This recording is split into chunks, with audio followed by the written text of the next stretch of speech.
Sweat was trickling down my face as I stared at that intimidating place full of mirrors and people in amazing shape. I, Ryan Mitchell, 24, a programmer who spent hours sitting in front of multiple screens, definitely didn't belong there. My reflection in the mirror confirmed it. Skinny, pale, and clearly out of place among all those chiseled bodies. I'd only moved to Boston 3 weeks earlier when I accepted the dream job at a tech startup. New apartment, new city, new life. And maybe, I thought, a new body could complete that change.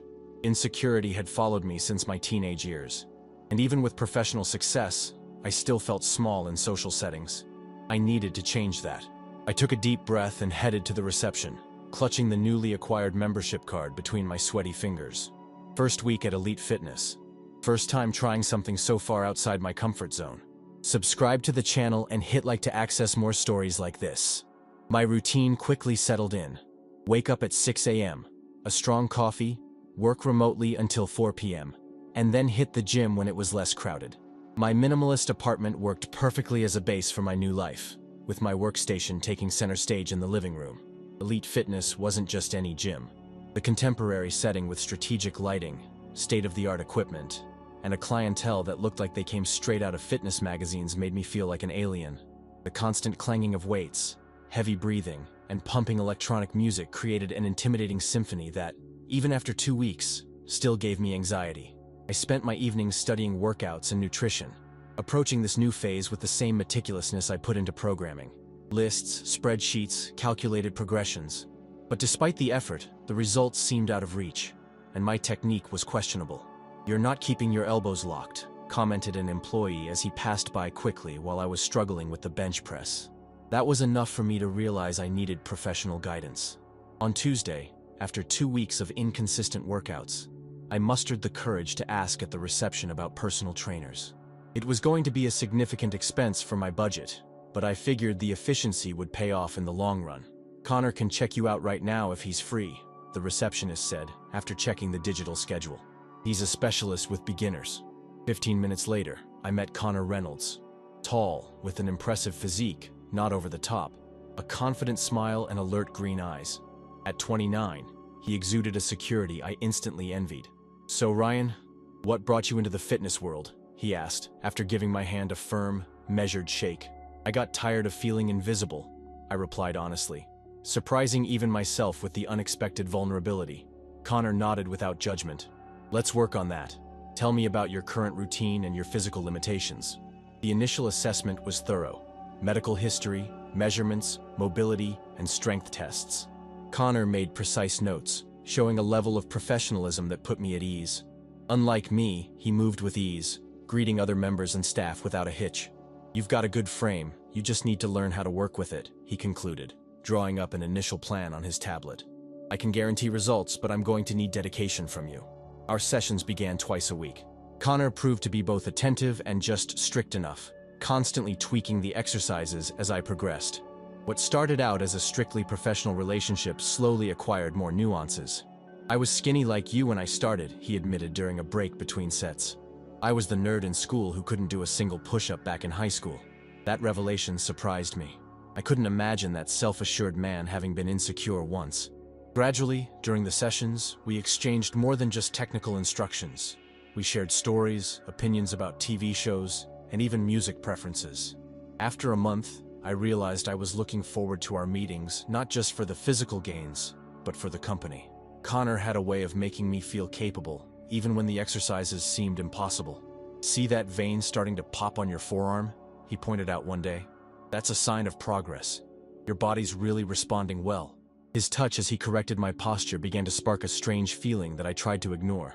After all, it was purely professional, right? By the 6th week of training, something had changed. During a squat exercise, Connor placed his hands on my waist to adjust my posture. Our eyes met in the mirror and stayed connected for too long. I felt a warmth rising up my neck that had nothing to do with the physical effort. That night, I couldn't sleep, replaying the moment and wondering if I'd imagined the tension. Was I starting to develop feelings for my trainer? The idea seemed absurd and potentially awkward. In the following sessions, I began to notice a pattern. Connor seemed to find reasons for physical contact. His demonstrations always involved closeness, and our personal conversations stretched well beyond the scheduled time. One day, arriving a bit early, I saw him coaching another client. His behavior was professional, but not as intense as when he was with me. A pang of something I recognized as jealousy caught me off guard. "Did you see the notice at the entrance?" Melissa, a staff member, remarked, interrupting my thoughts. "The gym forbids relationships between staff and clients. They just fired an instructor because of it." That information hit me like a weight. Even if I was reading Connor's signs correctly, there were real barriers between us. I started to wonder if I should switch trainers. Preserving my dignity before my growing feelings put me in a vulnerable position. But then, Connor suggested something unexpected. "I'm thinking of doing a more detailed progress evaluation. Can we schedule it for after the gym closes on Friday? We'd have the equipment all to ourselves." On Friday, I returned to the gym at 10 p.m. as agreed. The atmosphere, usually busy and energetic, was quiet and only partially lit. Just a few strategically placed lights were still on, creating a play of shadows that completely transformed the space. The equipment, now still and silent, seemed like spectators to a moment that would transcend their usual purpose. I found Connor waiting for me in the central area, already with a clipboard and his tablet. He was wearing a black t-shirt that contrasted with his skin and showcased his defined arms. His smile looked different, less professional, more genuine. "Thanks for coming," he said, closing the door to the locker room. "I thought we could do a more complete assessment without the usual distractions." We began with the standard measurements: weight, body circumferences, body fat percentage. Every touch of the caliper on my skin felt deliberately extended. Connor narrated the results with evident satisfaction. "You gained almost 3 pounds of muscle and lost 2% body fat. Impressive for 6 weeks." His eyes met mine more often, and for longer than usual. The physical closeness, once justified only by the technical need, now seemed charged with another purpose. "Let's do some strength tests now," he suggested, guiding me to the free weights area. "I want to see how much your bench press has improved." I laid on the bench as Connor adjusted the weights. Instead of staying at the top of the bench to secure my safety as he normally would, he positioned himself next to me, leaning over to explain the proper technique. His face was so close that I felt his minty breath on my cheek. "I'm going to watch your technique closely. Focus on your breathing like I taught you." During the set, I felt his eyes not just checking my form, but scanning my entire body. When I finished, he offered me his hand to help me sit up, and didn't let go immediately. We stayed like that for a few seconds, physically connected in a silence that said more than words. "You're doing really well, Ryan," he finally said in a voice lower than usual. "Better than any client I've had." The comment hung between us like a veiled confession. Connor moved closer to adjust my posture for the next exercise, his hands slowly descending from my shoulders to my arms, pausing at every newly developed muscle. "Feel how different it is here?" he asked, pressing lightly on my bicep. "Your body responds exceptionally well to the training." I nodded, unable to form any words. The contact between us had crossed any professional pretext. We were on an undefined boundary, testing limits without spelling them out. After a few more exercises, Connor suggested we work on posture. He led me to a more secluded area of the gym, where a large wall mirror allowed for a full-body view. "Stand with your back to me," he instructed. "I'm going to show you the ideal alignment to protect your spine during deep squats." I positioned myself as directed. Connor came up behind me. In the mirror, the image of the two of us was revealing. He was slightly taller, broader, and I was showing the first signs of the physical transformation I longed for. His chest nearly brushed against my back. "The key is to engage your core muscles," he explained, placing his hands on my waist. "Imagine a line running straight through your body, from the top of your head to the ground." His hands then slid over my shoulders, pulling them back and down. "That's it. Perfect." The touch didn't stop. Instead, his hands slowly moved down my arms, as if savoring every inch of the newly developed muscle. Our eyes met in the mirror, his questioning, mine expectant. "Ryan," he whispered. I felt something between us from the very start. "I'm not sure if I'm reading it right." His voice faltered. For the first time, the always self-assured Connor showed uncertainty. I slowly turned to face him directly, breaking the barrier of just the reflection. "You're not misinterpreting it," I replied, surprising myself with the firmness in my voice.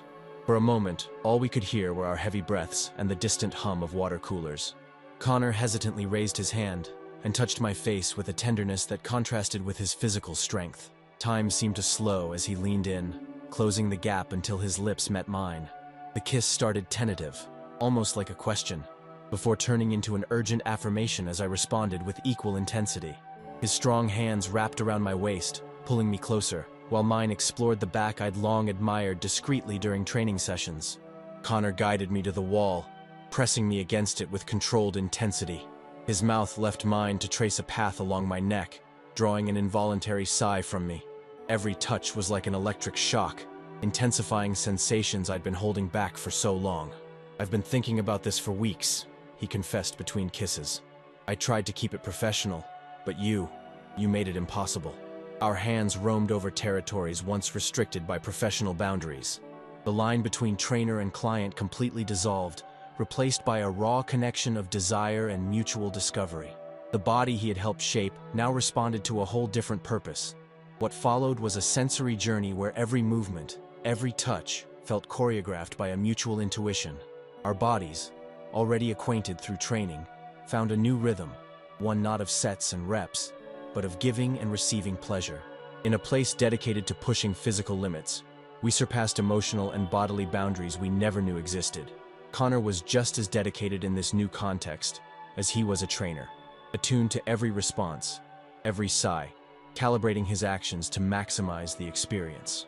The gym, a temple of self-discipline and physical improvement, became the scene for a connection that transcended the physical, while celebrating it simultaneously. The sweat that once symbolized physical effort now represented a different kind of satisfying exhaustion. Amid whispers and touches, we lost ourselves in our own little world, where only the two of us existed. The mirrors that once intimidated me now reflected a version of myself I'd never imagined possible. Confident, desired, whole. The dawn brought a new reality. I woke up in my apartment with memories of the previous night floating through my mind like fragments of a vivid dream. But it wasn't a dream. The little signs on my body, subtle marks, muscles slightly sore in ways different from the usual post-workout aches, confirmed what had happened was real. My phone buzzed with a message. "Connor. Good morning. You okay?" 3 simple sentences loaded with meaning. Behind them, I detected the same uncertainty that was now consuming me. What did "what happened" mean? How would we proceed from here? I replied honestly, "Better than okay." A little confused, but no regrets. 3 dots blinked on the screen for several seconds before his reply showed up. "Can we talk today? After my last client at 8 p.m.? I agreed, spending the day in a distracted state that made it impossible to focus on work. Even simple codes seemed impenetrable while my mind replayed each moment from last night, analyzing not just what occurred, but its possible consequences. I deliberately arrived at the gym during peak hours, knowing Connor would be busy with other clients. I watched him from afar, coaching a middle-aged man on the leg press. His professionalism was intact, clear explanations, precise corrections, encouragement in the right doses. Nothing in his outward behavior revealed that something had changed. Yet when our eyes briefly met across the crowded room, the connection was immediate and undeniable. A small smile, almost imperceptible to casual onlookers, confirmed that the transformation was real. I trained on my own, following the program he'd created, consciously avoiding closeness until our agreed time. When the last client left and the gym began to empty, Connor approached me, maintaining a professionally appropriate distance. "Let's go to my office," he suggested, indicating a small room in the administrative hallway. The office was compact and functional. A desk, 2 laptops, framed certificates, and some textbooks on anatomy and sports nutrition. Connor closed the door and finally let down the neutral professional mask he'd worn all day. "I've been thinking about you since I left yesterday," he confessed, sitting on the other side of the desk as if he feared that any physical closeness would make a rational conversation impossible. "It wasn't something planned. I want you to know that." "Same here," I replied. But it wasn't a completely unexpected impulse either. Connor nodded, running a hand through his hair in a gesture of nervousness I'd never seen from him before. "Ryan, I need to be upfront. I have a personal rule against getting involved with clients. Besides, the gym has strict policies on this. I could lose my job if they found out." Real-life practicality crashed into our bubble like a cold splash of water. Sure, there were considerations beyond our personal feelings. "I get it," I said, feeling a weight settling in my stomach. "We probably should end our sessions then."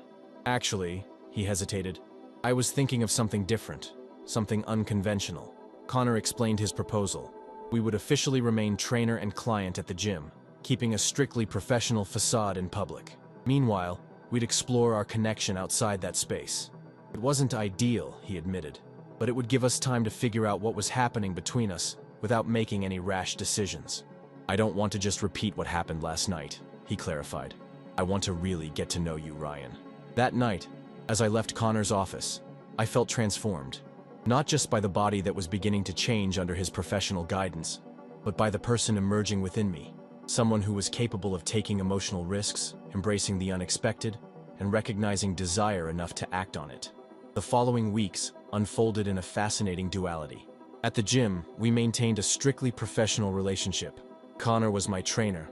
I was his client. Only occasional glances and touches that lingered just a second longer than necessary betrayed our secret. Outside that environment, however, we explored a growing connection. Quiet dinners at discreet restaurants away from the gym, walks along the Charles River at sunset, nights spent watching science documentaries in my apartment that often ended up as a background detail. Connor turned out to be far more complex than my first impression suggested. With a degree in exercise physiology, he had abandoned a promising PhD to open his own wellness consultancy, believing he could directly impact lives more than through academic research. He shared his insecurities about the future, the pressure of maintaining a flawless physique as a calling card for his profession, and his genuine passion for transforming lives through fitness. For my part, I opened up about my childhood, as the overly smart kid who wasn't very athletic, about how bullying had shaped my relationship with my body, and how moving to Boston meant more than a job opportunity. It was a chance for personal reinvention. After 2 months of this arrangement, my official session package was about to end. Seated on an isolated bench in Emerald Necklace Park, Connor brought up the subject we had both been avoiding. "Your program ends next week," he said, intertwining his fingers with mine. "We need to decide how to move forward." The late afternoon sun painted the sky in amber and golden hues, creating a nearly cinematic backdrop for what could be a life-changing conversation. "I have a few options to suggest," he continued. "I could refer you to another trainer at the gym, which would eliminate our professional conflict. Or we could keep things as they are, keeping up appearances. Or," he paused, taking a deep breath before finishing, "I could train you informally, outside the gym. I already see a few private clients in smaller gyms or parks." We considered each possibility, weighing the pros and cons. Transferring me to another trainer seemed the cleanest professional option, but both of us knew it'd feel weird to see me being coached by someone else while our relationship continuing the way we were meant, perpetuating the professional risk for Connor. "What if I just cancel my membership at Elite Fitness?" I suggested. "I could work out somewhere else, completely removing the conflict." Connor mulled over the idea, his brow furrowed in concentration. "That could work," he agreed. "But it would mean a big change for you. You're making great progress there. You know the environment, the equipment. I'm more interested in continuing my progress with you than with any specific equipment," I replied, surprising even myself with the conviction in my voice. In the ensuing silence, I realized how much I'd changed since that very first encounter. The insecure guy who walked into the gym months ago, intimidated by mirrors and perfect bodies, was now making decisions driven by genuine desire, not fear or insecurity. "There's a smaller gym near my apartment," Connor finally suggested. "Less fancy, but well-equipped. A lot of my private clients train there." The decision was made. I would cancel my membership at Elite Fitness, citing a change of address as the reason. Connor would continue his regular work there, while training me as a private client 3 times a week. "It's not just about workouts, you know, right?" he asked, his gaze intensely focused on mine. "Yeah," I replied. "We're choosing each other over conventions and convenience." Connor smiled, squeezing my hand a little tighter. "I've never done this before," he admitted. "Crossing that line with a client, changing my professional life for someone I've known so little. Scary, isn't it?" I remarked. "But somehow it also feels inevitable, like we were just following a path that was set the moment we first met." Subscribe to the channel and hit like to access more stories like this. 6 months had passed since that decision in the park. My physical transformation continued, now documented in monthly photos that showed the gradual evolution of a body I'd learned to respect and appreciate. But the inner change was even deeper and more significant than any muscle gain or six-pack. Today, sitting on the sofa of the apartment we'd shared for 2 months, Connor surprised me with a question that had been lingering unspoken between us for a while. "What are we exactly, Ryan?" The question hung in the air like a cloud of possibilities. Boyfriends? Partners? Lovers? Every label seemed both right and inadequate to capture the complexity we'd built. "We're a journey," I replied after a reflective pause. We started as trainer and client, evolved into something more, and we keep discovering new dimensions of each other every day. Connor smiled. That same smile that still makes my heart race like the first time I saw him at the gym. I like that definition. No predefined limits, no rigid expectations, just two men consciously choosing to be together, day after day. Looking back on our story, I realized that my initial search for physical transformation was really an outward manifestation of a deeper desire for connection and authenticity. I walked into the gym looking for defined muscles and ended up finding something infinitely more valuable: the ability to recognize and embrace opportunities for growth, even when they come in unexpected forms. Connor left his job at Elite Fitness 2 months ago, finally launching his own wellness consultancy as he'd always dreamed. He works with a select group of private clients while also developing online programs that reach people worldwide. I fully supported his decision, just as he backed my recent promotion, which now requires occasional work trips. We still train together 3 times a week, but now the context is completely different. There's no longer the insecure client and the confident trainer, just 2 men committed to mutual growth, both physically and emotionally. In our training sessions, when our eyes meet in the mirror, I still feel that initial spark that connected us. But now it coexists with something deeper: respect, trust, and an understanding that goes beyond words. I never planned on finding a meaningful connection in a gym. I never imagined that my decision to improve my physical appearance would lead me on a journey of emotional self-discovery. Life rarely follows predictable scripts, and the most transformative connections often pop up in the most unexpected places. Last night, lying side by side after a long day, Connor asked if I regretted any part of our journey. I thought about the risks we'd taken, the conventions we'd defied, the uncertainties we'd faced. I thought about the man I was before I met him: physically insecure, emotionally closed off, calculatingly cautious. "No," I said firmly. "Every step, even the uncertain ones, brought us here." He smiled, that smile that still makes my heart race like the first time, and added, "I can't wait to see where the next steps take us." And that's what I learned on this unexpected journey. Sometimes true personal growth happens when we ditch carefully planned routes and open ourselves up to possibilities we never even considered.